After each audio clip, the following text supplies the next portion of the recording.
Gracias. ¿Me escuchan ahí? Estas semanas han sido muy movidas por muchas cosas. Yo creo que en esta noche vamos a empezar levantando una oración por nuestros países, ¿sí? En general por Latinoamérica, pero particularmente por Venezuela y Colombia, por las situaciones que han estado pasando en la naturaleza. Sabemos que todo está bajo el completo dominio del Señor y si Él lo permite, Él sabe y tiene un propósito en cada una de esas cosas. Amén. Entonces le voy a pedir el favor de que nos coloquemos en pie, vamos a orar por este servicio, pero primeramente para que el Señor esté en medio nuestro y asimismo también en medio de nuestros países. Amén. Ahí donde esté, cierre sus ojos, por favor. Señor y Padre Santo, te damos muchas gracias por este privilegio tan grande que tú nos das de estar en medio de tu pueblo, Señor. Dices en tu palabra que tú te regocijas en medio de las alabanzas de tu pueblo y acabamos de terminar un tiempo de alabanza en donde hemos entregado, Padre Santo, nuestra vida delante tuyo para darte esta ofrenda, Señor, de alabanzas para poder, Padre Santo, acercarnos a tu presencia. En esta tarde venimos delante tuyo, dándote las gracias, Señor, por un día más de vida. Y también dándote las gracias, Padre Santo, por nuestros países de donde venimos, de Honduras, Salvador, México, Venezuela, Colombia, todos los países que tú nos has traído. Hoy clamamos, Señor, particularmente por los países de Colombia y Venezuela, donde ha habido últimamente unos eventos de la naturaleza, unos temblores, unos terremotos, señores, que han causado muchas pérdidas humanas, pérdidas materiales, pérdidas de familia, Señor. Y por eso clamamos en esta mañana para que sea tu dulce Espíritu Santo llenando cada familia, llenando cada corazón, Señor. Que allí, Padre Santo, donde hubo destrucción, la reconstrucción, la redención del Espíritu Santo esté en medio de cada familia, de cada hombre, de cada mujer, de cada persona, Señor, que sufrió indirecta o directamente los daños, Señor. Y estas personas que perdieron seres queridos, te suplico, Señor, que seas tú trayéndoles, Padre Santo, un manto de consolación para que puedan ver en medio de esta situación cómo tú los abrazas con tu amor, cómo tú los guardas, Señor. A los que perdieron sus bienes materiales, por favor, dale las fuerzas, las estrategias, dale sabiduría a nuestros gobernantes para que ellos puedan también de una manera guiada por el Espíritu Santo, Señor, también guiar ese gobierno, esos gobiernos para que puedan restaurar física, espiritual y emocionalmente a todos sus moradores. Mira que te lo pedimos en el nombre de Cristo Jesús. Amén y amén. Amén y amén. Pueden sentarse. Un aplauso para el Señor porque sabemos que Él nos escucha. Amén. Bueno. A mí me gusta mucho y bueno, de pronto ustedes se han dado cuenta el tema de las guerras mundiales y sobre todo de la Segunda Guerra Mundial. Y pasó algo muy atípico en 1942. En 1942 estaban luchando en Europa. Alemania estaba expandiéndose, se expandió por toda Europa y estaba como siempre tratando de invadir Inglaterra. Para los que de pronto están familiarizados o para los que no, Inglaterra fue la que le opuso mayor resistencia. De hecho, los alemanes no pudieron entrar a territorio inglés. El caso es que en el verano, en junio de 1942, hubo una guerra entre la aviación inglesa y la aviación alemana. Y bueno, uno de esos aviones alemanes, que era la última tecnología y de hecho eran muy difíciles pues de coger o de captar, resulta que uno de esos aviones llegó y aterrizó en un aeropuerto inglés después de esa batalla. ¿Qué fue lo que pasó? Pues que resulta que el piloto de ese avión, que se llamaba Armin Faber, resulta que él estaba en medio de la lucha y todo eso, y terminó la batalla así aérea, y entonces llegó y cogió y dijo, listo, vamos para la casa. Y en ese momento no había GPS como ahorita, ¿cierto? Eran brújulas, lo que ellos se acordaran, que vieran cómo era el territorio y todo. Entonces, de donde era la pelea hacia Francia, que era donde iba él a aterrizar originalmente, tenía que pasar por un lugar que se llama el Canal de la Mancha, ¿sí? Y entonces él, en lugar de coger hacia el sur, que era donde tenía que aterrizar, cogió hacia el norte.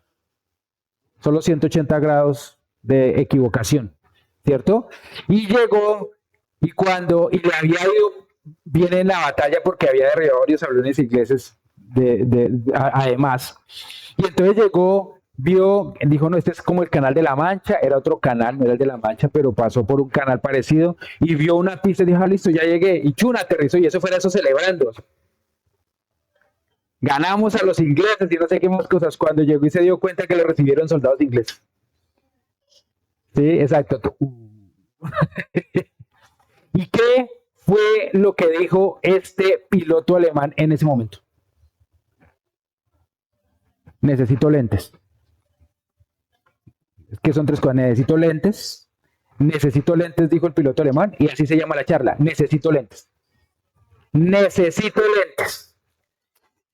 Necesito lentes. O sea, usted se imagina que él llegó y en lugar de aterrizar en su puerto, llegó y aterrizó en un puerto enemigo.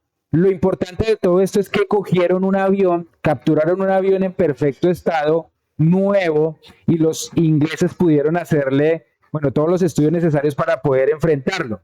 Entonces eso es una anécdota de la guerra. Pero me llama la atención que este hombre interpretó equivocadamente lo que veía. ¿Sí?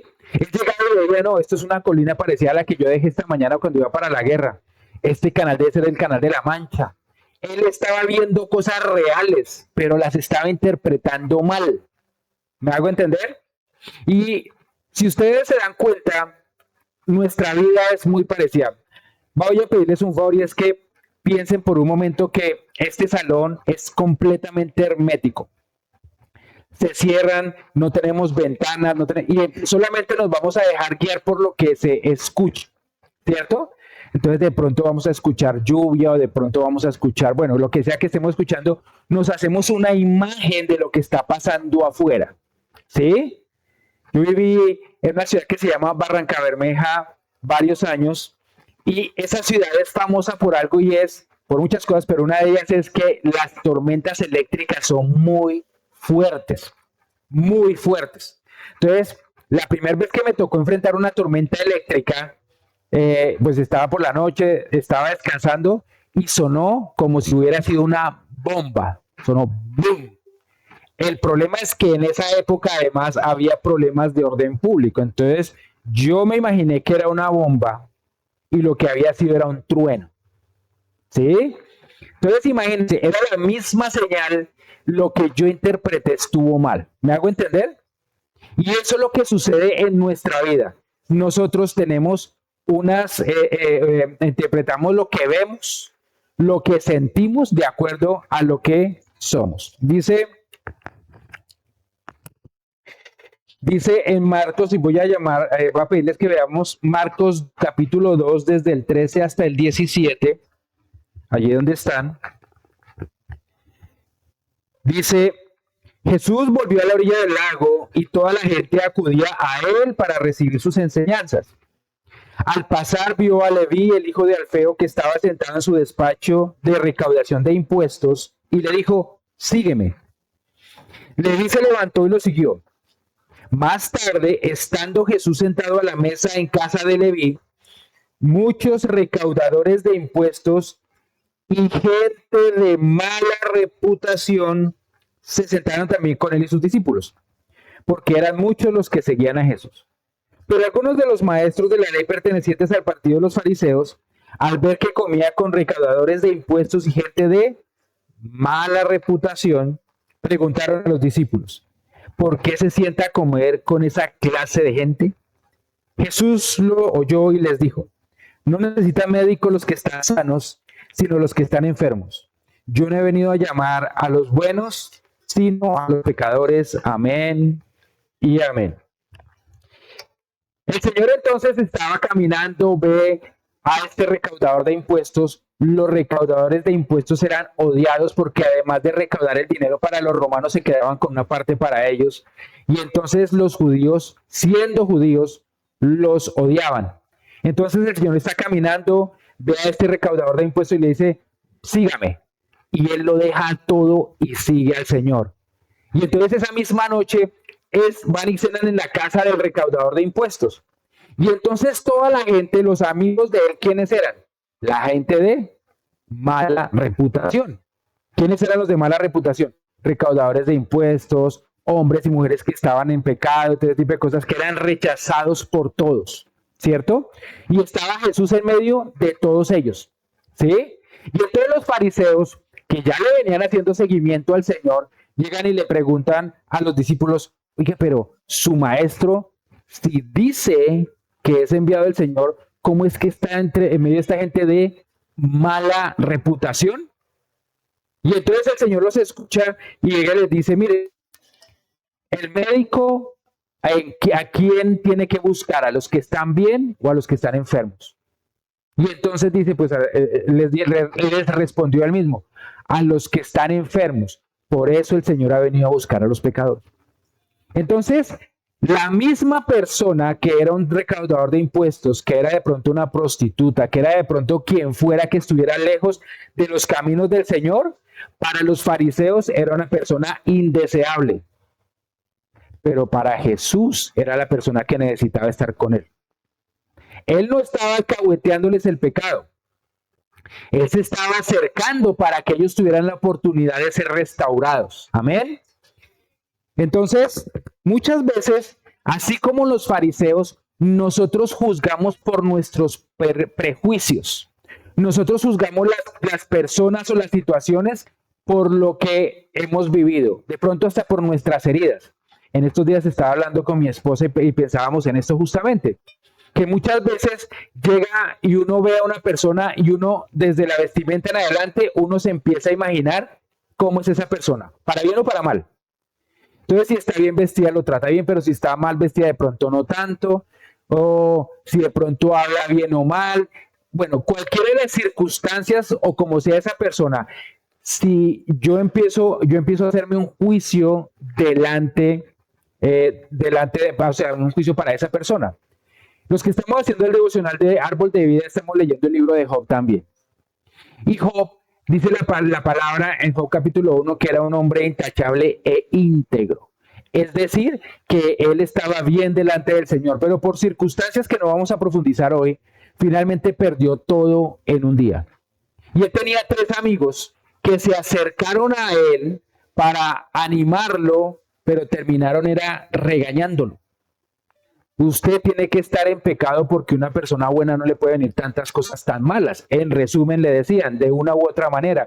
Y él se defendía y decía, yo soy íntegro, yo no he caído en ningún pecado, o sea, que el Señor me juzgue, etcétera, etcétera, etcétera.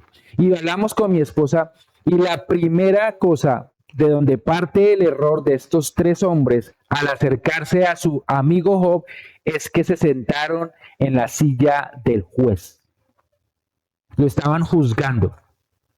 Tú tuviste que haber hecho algo malo, porque si no, no te vendrían todas estas cosas que tienes acá. De una vez, de una u otra manera, leamos Job y verá que así va a ser, ¿cierto? Y entonces nosotros juzgamos por nuestros prejuicios a las personas, ¿sí? Vemos a una persona y decíamos, no, tiene que estar haciendo mal o bien las cosas. Los fariseos estaban viendo exactamente a la misma persona, a los mismos pecadores. Los fariseos estaban viendo gente indeseable, Jesús estaba viendo gente que necesitaba de su amor. Impresionante, ¿no? ¿Sí? Lo otro es que los fariseos preguntaban, ¿y por qué se sienta a comer con esta gente? Ellos veían dentro de todas esas personas pecado y contaminación. No, yo no me voy a acercar a esa persona porque me contamina. Si me la toco y está en pecado, me contamina. ¿Cierto? ¿Y qué veía el Señor? El Señor veía personas enfermas que necesitaban del toque de Dios para ser restauradas.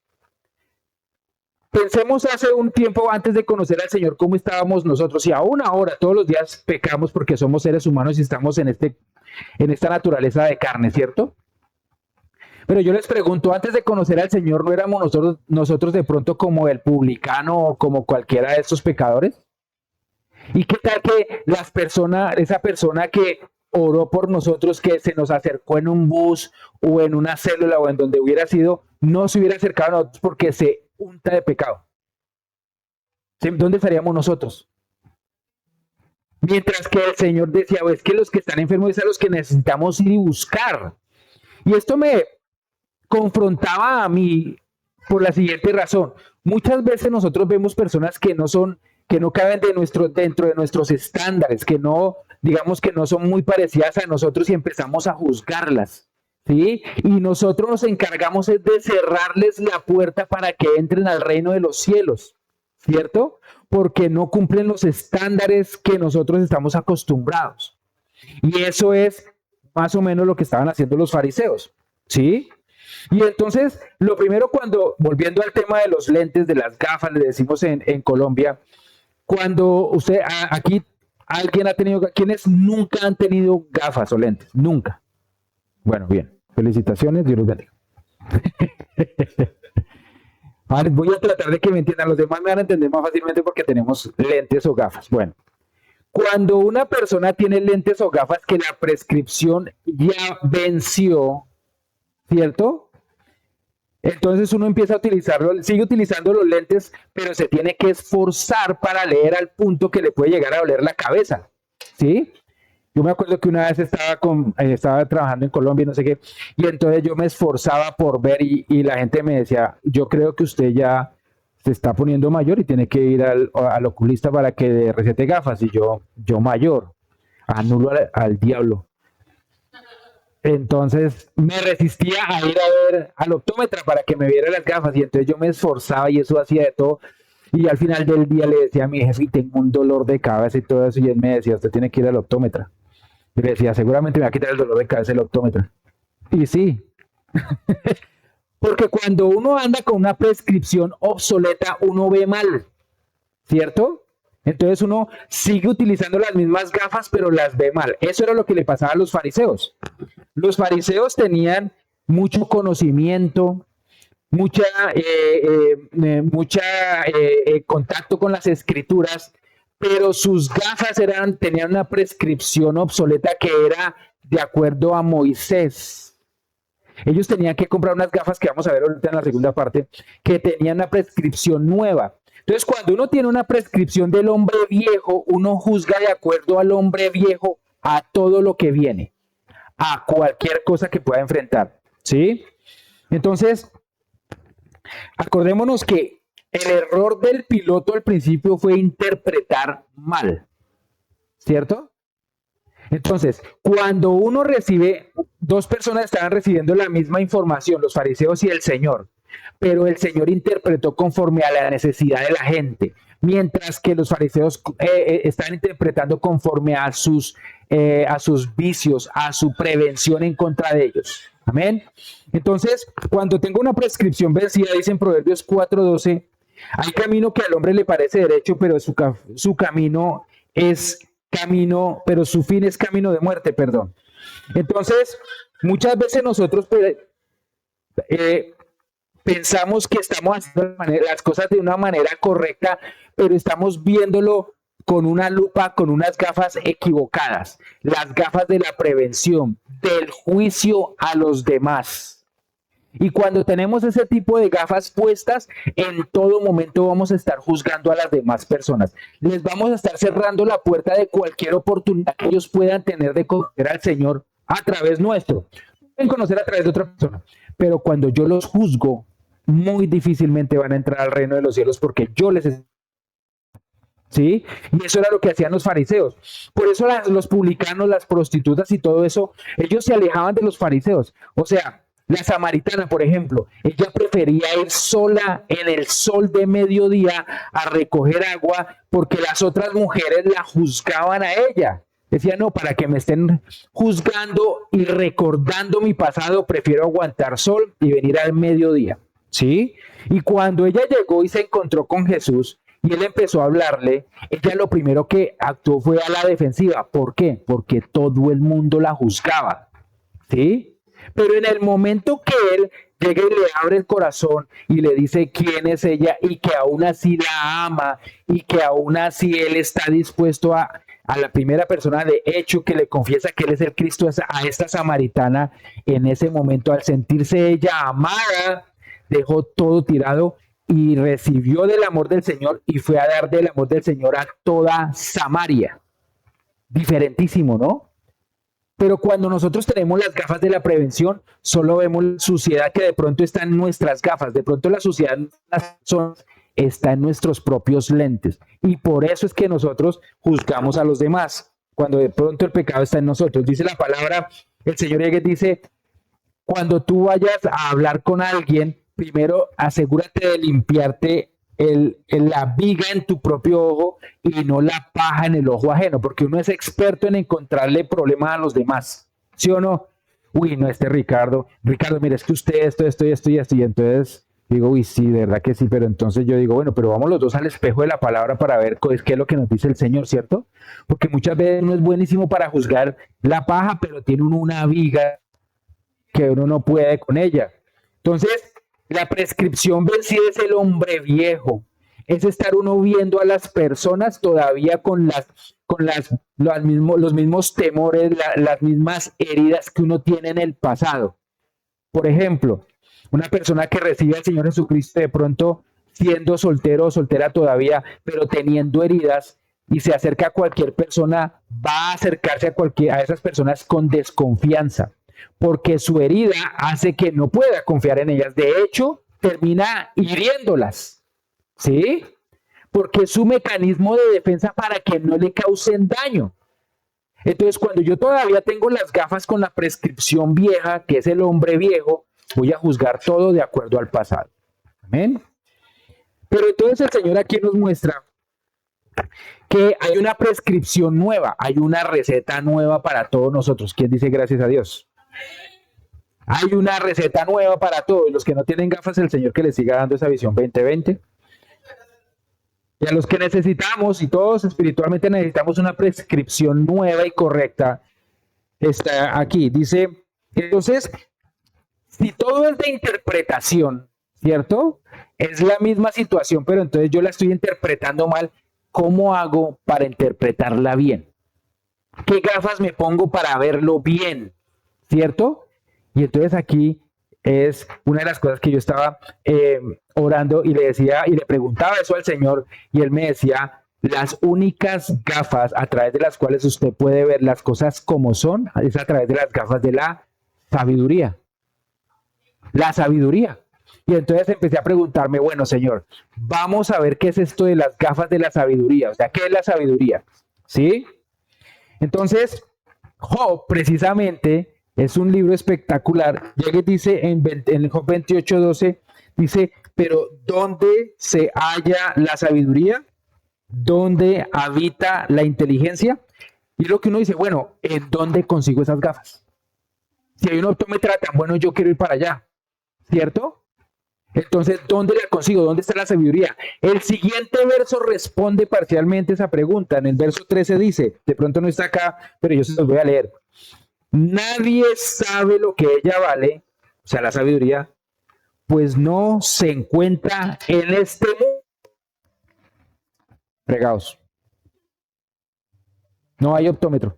No hay optómetro aquí en esta tierra que nos muestre la sabiduría. En esta tierra no está la sabiduría. Entonces dice uno, bueno, ¿y entonces cómo hago yo? Aquí los que les gusta la NASA me van a decir Artemis 2. O sea, les explico el chiste. O sea, una nave espacial que nos saque. Toca hacer chistes con explicación. Entonces, realmente el Señor nos está diciendo, usted tiene que ver a las personas con la sabiduría del Señor. En otras palabras, con los ojos de Dios tiene que ver a las demás personas, no con los suyos, no con los ojos de prevención, de juicio para los demás, sino los ojos de Él que son llenos de sabiduría. Dice en Job 28:23, solo Dios sabe llegar hasta ella. Entonces ya tenemos varias cosas. La sabiduría no está en este mundo, ¿sí? ¿Cierto? Lo primero que uno pregunta es, ¿en dónde está? Y entonces ya me dicen, no está en este mundo. Y entonces dice, bueno, ¿y cómo llego allá? ¿Quién sabe dónde está la sabiduría? Dios. Entonces, ¿con quién tengo que ir? Con el Señor. ¿Sabe qué es lo que pasa? Que nosotros como seres humanos somos tan arrogantes que queremos encontrar la sabiduría en nuestras propias fuerzas y medios. Yo no necesito de nadie. Muchas gracias, Señor, pero esto lo manejo yo. Y yo voy a enfrentar esta situación a mi manera. Y ahí es cuando uno se estrella, porque eso no es sabiduría. Podemos tener mucho conocimiento, podemos tener mucho bagaje cultural, mucha preparación, mucha educación, y amén, y eso es muy bueno. Pero todo eso sin sabiduría, perdóneme que te lo diga, es basura. Es basura. Porque sin sabiduría, usted es como si estuviera caminando a ciegas, con un costalado con un costalado de conocimiento y de libros y de todo ese bagaje cultural, pero a ciegas. Yo conozco personas que tienen muchos estudios y de verdad que los felicito porque es una vida dedicada a ello y son muy buenos. Sin embargo, a veces en los juicios de su propia vida toman unas decisiones terribles, no porque lo quieran hacer, sino porque no tienen sabiduría. Y entonces, pues así están tomando decisiones a ciegas. ¿Sí? Yo les voy a preguntar una cosa. Ustedes llegan y pido que se imaginen esto. Usted llega y pide un Uber, ¿cierto? Llega el Uber y usted llega y se sube en el asiento delantero del Uber. El señor del Uber llega y se echa la bendición y hace así para... ¿Usted seguiría en ese carro o se baja? Hay gente que sigue ahí. Dice, no, estamos cerca, ¿sí? No venía el timón y así mismo sigue para adelante. Muchas veces nosotros no vemos ni el timón, no vemos lo que está alrededor nuestro y así manejamos. ¿Usted se imagina ese peligro tan horrible? Pero así es como vivimos. Entonces aquí cuando el Señor nos dice, ahora la sabiduría es a través del Señor que se llega, entonces que no es a través de mi experiencia, educación o formación, sino que tengo que depender del Señor. Y eso nos cuesta, porque yo tengo que ser suficientemente humilde para decirle todos los días al Señor, Padre Santo, ¿sabes qué? Yo no lo puedo hacer este día, necesito que tú me guíes. Un predicador de los años 1800, y perdóneme, lo tenía ahorita, pero se me escapa, que este hombre fue el hijo era el menor o uno de los menores de 9 hijos que tuvo esa señora, esa pareja, ¿cierto? Y desde pequeño la mamá llegaba, imagínense con 9 hijos, ¿sí? Aquí, ¿quién tiene un hijo? 2, 3, 4, 5. Bueno, con 2 o 3 uno se enloquece. Ahora 9. Y ella hacía algo. Ella llegaba y tenía su vestido y un delantal contado por este predicador. Y llegaba y decía que ella todas las mañanas se arrodillaba, levantaba el delantal y se tapaba. Y no era porque la tuvieran loca, era que se ponía a orar. ¿Sí? Y ellos sabían que cuando la mamá estaba orando, ese tiempo ellos tenían que estarse quietecitos, juiciositos y todo eso poniendo el cuidado. Ya terminaba y entonces ya empezaba a hacer las tareas del hogar. Este predicador, hijo de esta señora, él llegaba y decía, si yo tengo un día difícil, tengo que orar más, porque tengo que depender más de Dios para enfrentar lo que viene para mi vida. ¿Sí? Entonces, ese es el camino de la sabiduría, estar caminando con el Señor, porque si dice que la sabiduría no está en este mundo, que la sabiduría, el Señor es el que sabe dónde está, pues tengo que ir con Él a buscarla. Eso era lo que estaba haciendo el Señor Jesucristo con sus discípulos, llevándolos allá. Los fariseos conocían las escrituras, pero no reconocieron, así como vimos hace 8 y hace 15 días, que el que estaba ahí era el sabiduría hecha carne. Porque en Juan capítulo 1 dice que el verbo hecho carne fue el que vino a esta tierra, que es nuestro Señor Jesucristo. Entonces Él es el mismo verbo hecho carne, la misma sabiduría encarnada. En la Biblia dice que el principio de la sabiduría es el temor a Dios. ¿Cierto? Entonces, dice la palabra, la sabiduría no está en la tierra, el que sabe es el Señor donde está, yo tengo que caminar con Él y tengo que tener temor de Dios. Y yo les pregunto, ¿ustedes a qué le tememos? Normalmente nosotros le tememos a las cosas que conocemos, ¿cierto? Aquí le tememos a nuestros padres porque ellos nos castigaron, ellos nos disciplinaron, entonces uno le tenía temor cuando ellos estaban enojados por algo que habíamos hecho mal. Cuando hacemos algo mal tenemos temor a ese tipo de cosas. Pero aquí el Señor habla de un temor reverente, no de un temor como de un policía. El temor reverente es a no querer fallar no por el miedo al castigo, sino por el miedo o por el temor o por el respeto a decepcionar a la persona. ¿Me hago entender? Entonces es diferente cuando yo no voy a cometer el error porque sé que decepcionaría a mi esposa, a mis hijos, a mis padres, a que yo no lo haga porque de pronto hay alguien que esté por ahí que me esté filmando y vaya a decirme que lo estoy haciendo mal. ¿Me hago entender? Cuando una persona necesita de una cámara para hacer las cosas bien, realmente eso no es temor de Dios. Pero cuando una persona dice, yo no lo hago porque en mi convicción está amar a mi esposa, amar al Señor, amar a mis hijos, amar a mis hermanos, y no lo voy a hacer porque a pesar de tener la oportunidad de hacerlo, puedo decepcionar al Señor y a todos los que están a mi alrededor, entonces no lo voy a hacer. ¿Sí? Entonces, por ejemplo, cuando va a hacer un negocio y de pronto le ofrecen cosas raras diciendo, yo no lo voy a hacer, no porque nadie me esté mirando, sino porque yo tengo temor de Dios y por lo tanto no voy a decepcionarlo a él. José, imagínense la oportunidad que tuvo. Él era un muchacho soltero, un muchacho inteligente, un muchacho en toda el inicio de su vida a los 18 años cuando estaba en la casa de Potifar y empezó a irle bien. Usted imagínese un muchacho que llega y empieza el agente, el administrador, a ponerlo en un lugar más alto y más alto y más alto hasta que finalmente está administrando todos los negocios de Potifar. Todos los que llevaban tiempo allí seguramente estaban enojados con él.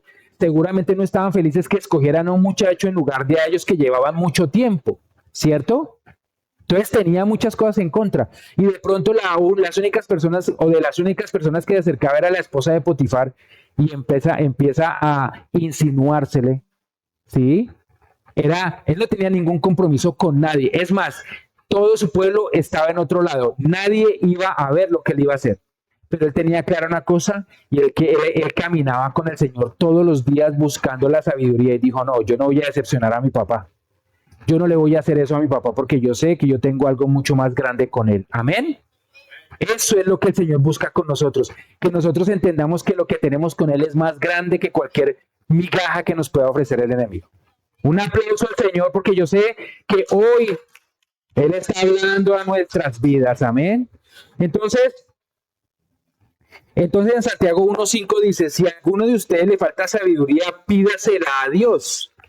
Entonces el Señor llega y dice, si usted necesita, pida. Muchas veces uno no pide por miedo, por falta de tiempo, por arrogancia, como se llame. Pero el Señor dice, si usted necesita sabiduría, pídala. Mire, la sabiduría se necesita en absolutamente todo. Escoger amigos. Escoger amigos ya es algo bien complicado porque pues no es fácil confiar en personas, confiarle a uno secretos o su propia vida a personas que de pronto no tengan temor de Dios.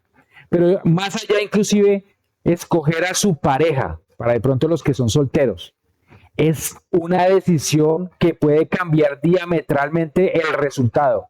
Puede aterrizar en territorio amigo o en territorio enemigo, literalmente hablando, ¿sí? Entonces, ¿qué se necesita? Sabiduría, que el Señor, caminar con el Señor y me diga, Señor, llévame hasta ese lugar de sabiduría para yo poder tomar la decisión correcta, ¿sí? El tiempo, ¿en qué voy a invertir mi tiempo? Voy a estudiar una carrera, voy a ponerme a trabajar. Señor, muéstrame qué es lo que tú tienes para mí, porque lo que tú tengas para mí, eso será lo mejor. ¿Qué se necesita? Sabiduría, ¿sí? Que es que el Señor me guíe. Y de ahí en adelante en todas las cosas. Amén. Entonces dice en 1 Corintios 2:16, nosotros tenemos la mente de Cristo. Cuando finalmente yo empiezo a caminar con el Señor en el camino que me lleva a la sabiduría, que es continuamente conocerlo y tener temor de Él, pues entonces en ese momento estoy teniendo y cambiando mi mente por la mente de Cristo. Amén. Él empieza a cambiarme la prescripción de una pasada manera de vivir a una nueva. Romanos 12:2 lo vamos a ver más adelante, pero Romanos 12:2 dice, no se conformen a las, versión Ricardo habla hoy, no se conformen a las migajas que le da el mundo, porque eso es lo que le tira, migajas en forma de lo que quiera, sino transformen su manera de pensar mediante el conocimiento de la palabra. O sea, necesitan gafas nuevas, aquí está la prescripción. ¿Para qué? Para que conozcan la voluntad de Dios, que es que buena, agradable y perfecta. Amén. Entonces, pero todo arranca de qué? De que yo entienda que no me puedo seguir conformando con las migajas y la basura que he recibido, sino que hay una transformación, unas gafas nuevas que me van a llevar a ver qué es lo que quiere Dios para mí. Amén. Y tercero, bueno, para los que hemos usado gafas, y ojalá los que no han usado gafas no las tengan que usar. Cuando uno cambia la prescripción, a veces uno se siente raro, ¿sí? Entonces, si pronto hay un tipo de gafas que de pronto tienen diferente prescripción dependiendo de cómo la mire en el lente, y entonces usted llega y va a dar un paso y cae por allá, hay un escalón, usted no lo ve, o está más cerca o más lejos, ¿cierto? En otras palabras, usted tiene que aprender a manejar esas gafas, ¿sí? Y eso sería el tercer punto, y es usando los lentes nuevos, usando esos lentes nuevos, ¿sí? Cuando uno está acostumbrado a usar los lentes viejos, le cuesta un poquito esta nueva manera de pensar, porque lo normal, como decíamos al principio, es juzgar. Entonces yo todo el tiempo estoy juzgando. Y entonces el Señor me dice, no, tú no te vas a sentar en la mesa del juez más, sino que tú te vas a sentar ahora en la mesa del médico, que es empezar a tener misericordia por las demás personas. Y eso no es fácil, porque la tendencia de uno es juzgar. Y si uno ha tenido heridas, juzga con base en las heridas. Si alguien lo robó y todo eso, no es que todos son de la misma calaña y todos tratan de hacerme eso a mí.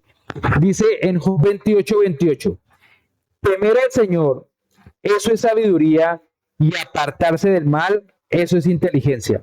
Cuando estaba haciendo el devocional esta semana acerca de estos puntos, el Señor me mostraba algo y era esto. Ser cristiano y seguir al Señor, a veces uno lo ve tan difícil y realmente es fácil. Porque aquí el Señor a través de Job está dando dos claves. La primera, y voy a empezar por la segunda parte. Apartarse del mal es inteligencia. O sea, el Señor llega y dice, usted ve el mal, apártese. Usted está llegando y un corrillo, todo el mundo chismoseando. ¿Eso está bien o mal? Mal, pues entonces apártese. Usted llega a un sitio y le están proponiendo cosas raras. Apártese. ¿Qué hizo José cuando la esposa de Potifar le propuso cosas indecentes? Salió corriendo, se apartó, ¿cierto?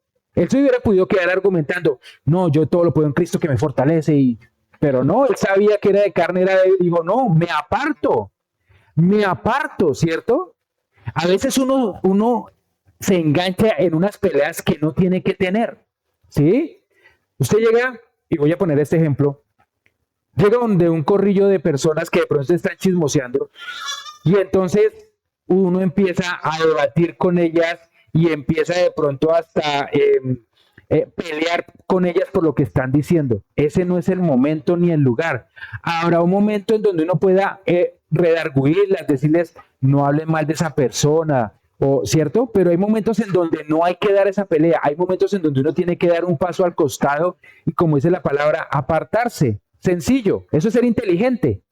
El Señor no dice, usted tiene que ser una persona súper fuerte. No, apártese simplemente. Lo segundo, y que dice al principio, perdóname, y es temer al Señor es sabiduría, que ya lo habíamos visto, es en todo momento saber que el Señor está conmigo.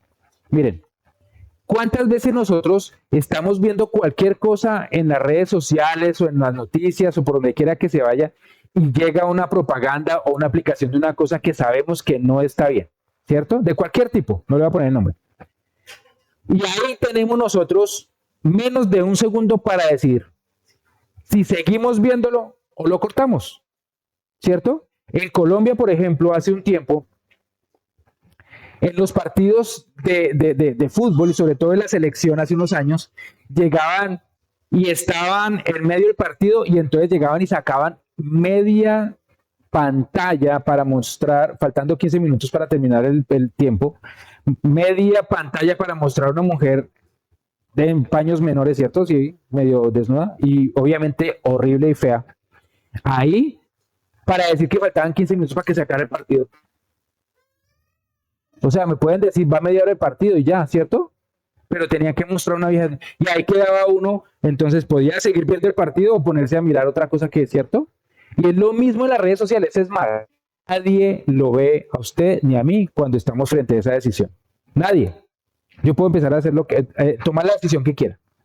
Pero cuando yo veo, primeramente tengo temor del Señor y sé que Él está conmigo en todo tiempo, pero además de eso, está mi esposa, están mis hijos, están mis hermanos, y digo, no vale la pena yo ponerme a desgastarme en esto, ¿para qué? No tiene ningún sentido. Ahí es cuando yo empiezo a ver con las gafas que son y digo, esto no vale la pena, apártese. ¿Sí? Eso es empezar a ver con los lentes nuevos, es reconocer quién es Él y tomar en serio la palabra del Señor.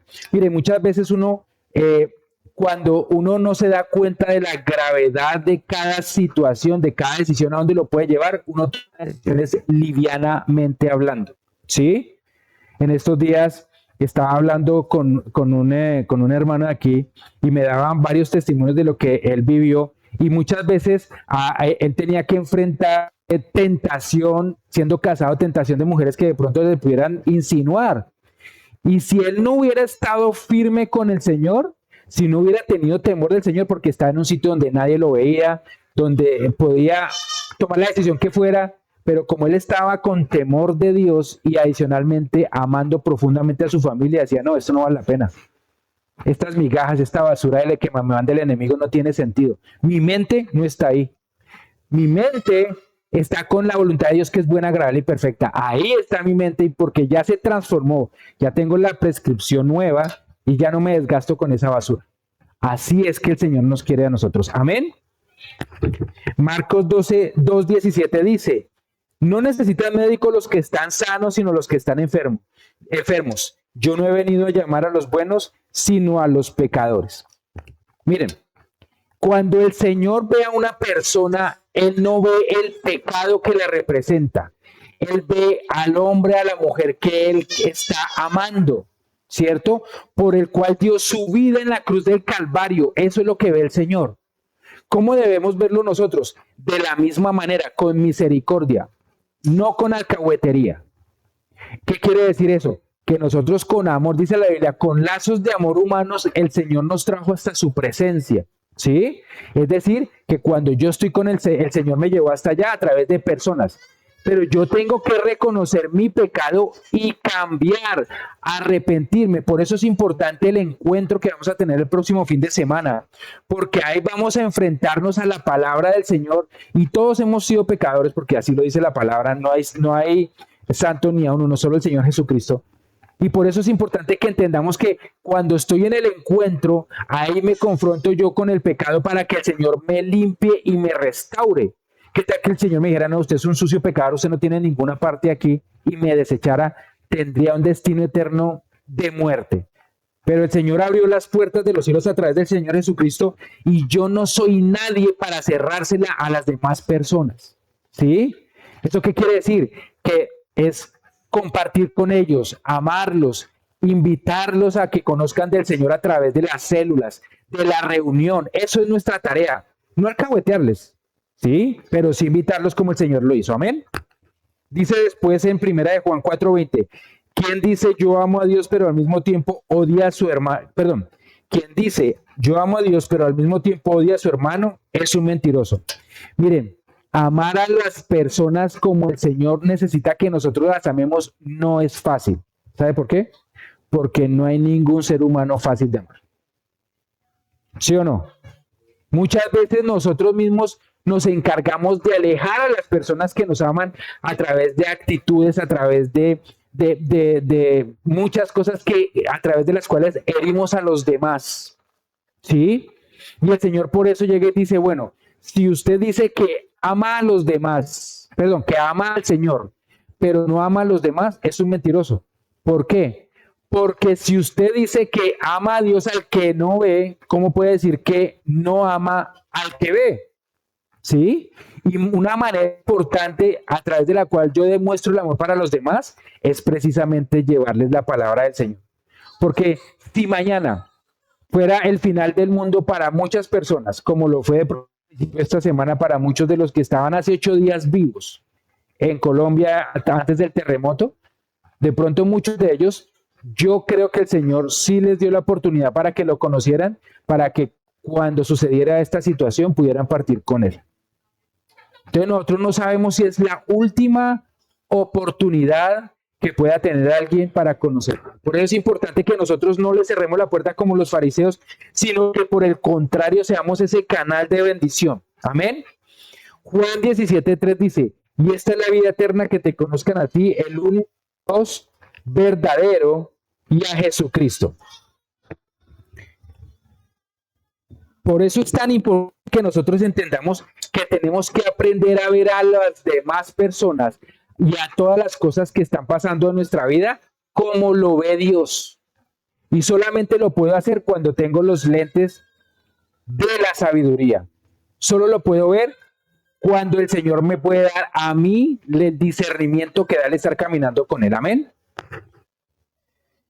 Romanos 12:2, como ya les había dicho, y para terminar, ¿me puedes cerrar la puerta? Gracias.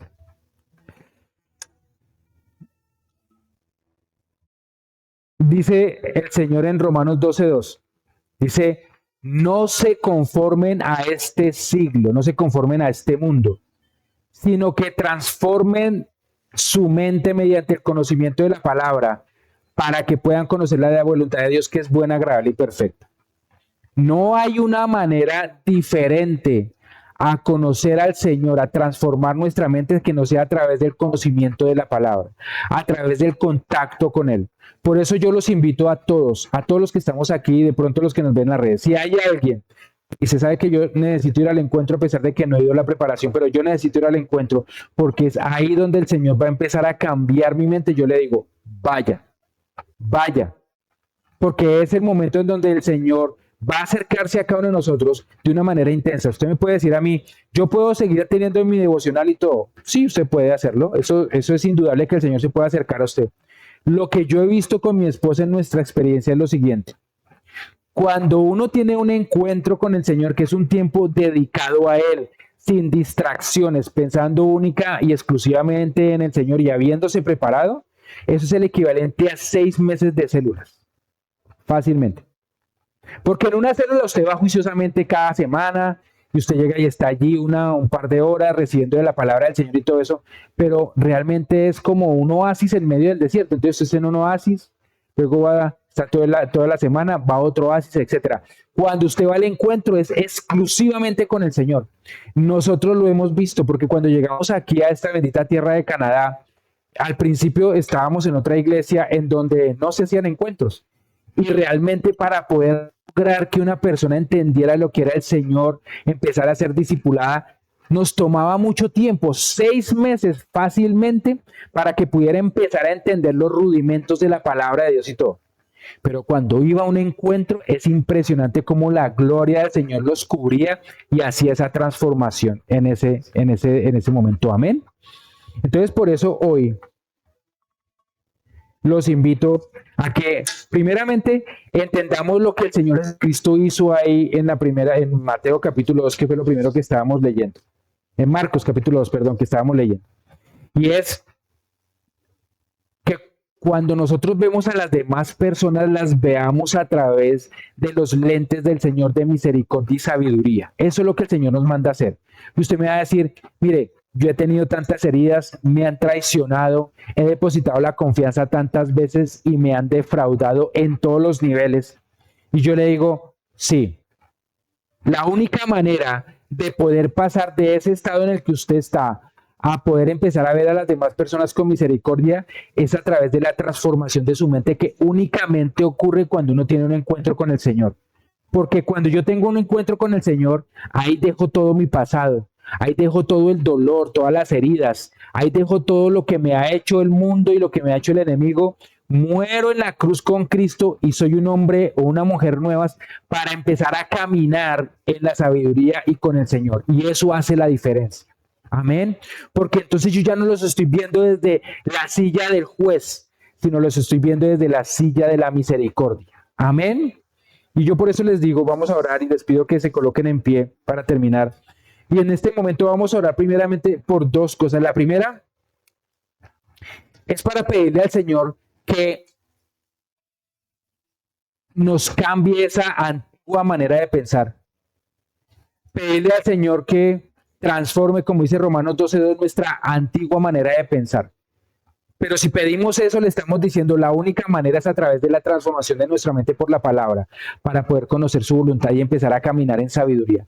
Una persona que no pasa por la cruz no puede caminar en sabiduría. Siempre va a estar juzgando por su pasado, siempre va a estar juzgando por su dolor, siempre va a estar juzgando por lo que vivió y le hicieron. La única manera que eso quede a un lado, que eso quede borrado, es cuando pasamos por la cruz del Calvario. Ahí somos limpios y ahí podemos conocer la voluntad de Dios. Amén. ¿Quién quiere hacer esta oración conmigo? Cerremos los ojos. Padre Santo, en esta tarde venimos delante tuyo a colocarnos, Padre Santo, delante de tu presencia y te pedimos de todo corazón, Señor, que seas tú glorificándote, Señor. Tú estuviste con publicanos y pecadores, Señor. Jamás fuiste un pecador. Sin embargo, te acercaste a ellos en cada oportunidad que tuviste, Señor.